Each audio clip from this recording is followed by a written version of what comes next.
অন্তর্বর্তী সরকারের কাছে যে প্রত্যাশা ছিল তার থেকে প্রাপ্তি অনেক কম বলে মন্তব্য করেছেন সিপিডির সম্মাননীয় ফেলো দেবপ্রিয় ভট্টাচার্য। জুলাই অভ্যুত্থানের পরপরই জাতীয় মানবাধিকার কমিশন গঠন করা প্রয়োজন ছিল বলেও মন্তব্য করেন তিনি। বান্ডেল থাকলে প্রতি সেনমানিতে টাকা বাঁচবে। বিকাশ সেনমানি বান্ডেল কিনে জিতুন প্রতি লেনদেনে। সকালে রাজধানীর গুলশানে জাতীয় মানবাধিকার কমিশন অধ্যাদেশ 2025-এর নতুন প্রস্তাবিত খসড়া নিয়ে আলোচনায় এসব কথা বলেন তিনি। এ সময় বিচার ব্যবস্থা রাজনৈতিক প্রভাব মুক্ত করার পাশাপাশি জবাবদিহিতা বাড়ানোর উপর জোর দেন বক্তারা। এসডিজি বাস্তবায়নে জাতীয় মানবাধিকার কমিশন অধ্যাদেশ 2025-এর নতুন খসড়া নিয়ে আলোচনা সভার আয়োজন করে বাংলাদেশ রিফর্ম ওয়াচ।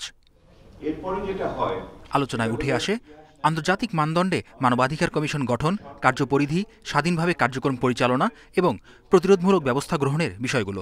রাষ্ট্রীয় হোক, ব্যক্তি হোক বা রাষ্ট্রীয় সংস্থা হোক, প্রতিষ্ঠান হোক, ইনক্লুডিং নিরাপত্তা বাহিনী, সেনাবাহিনী, ডিজিএফআই, ইন্টেলিজেন্স সার্ভিসেস এজেন্সি, যারা আছে, কোনো রাষ্ট্রীয় প্রতিষ্ঠান যেন জবাবদিহিতার বাইরে না থাকে। টিআইবি নির্বাহী পরিচালক বলেন, মানবাধিকার লঙ্ঘনে জড়িত সংস্থাগুলোর সংস্কার জরুরি। পৃথিবীতে এরকম কোনো মানবাধিকার কমিশন যেসব দেশে আছে আর কোথাও এরকম দৃষ্টান্ত নাই যে অবৈতনিক একটা শ্রেণী আবার সার্বক্ষণিক একটা শ্রেণী।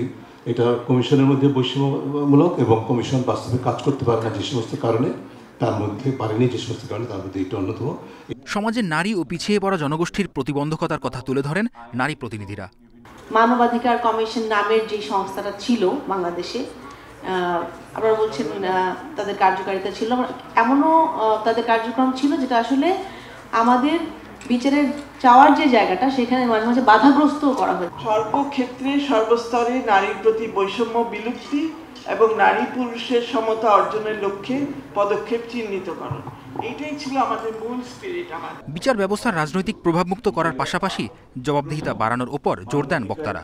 জুলাই গণঅভ্যুত্থানের পরই জাতীয় মানবাধিকার কমিশন গঠন করা প্রয়োজন ছিল বলেও মন্তব্য করেন সিপিডি সম্মানিত ফেলো দেবপ্রিয় ভট্টাচার্য।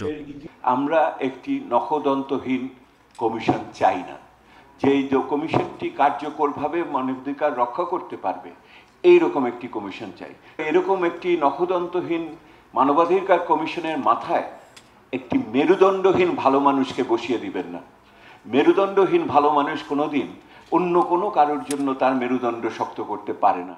প্রভাবমুক্ত থেকে যারা কার্যকরভাবে মানবাধিকার রক্ষা করতে পারবে সেই রকম কমিশনের দাবি জানান বক্তারা।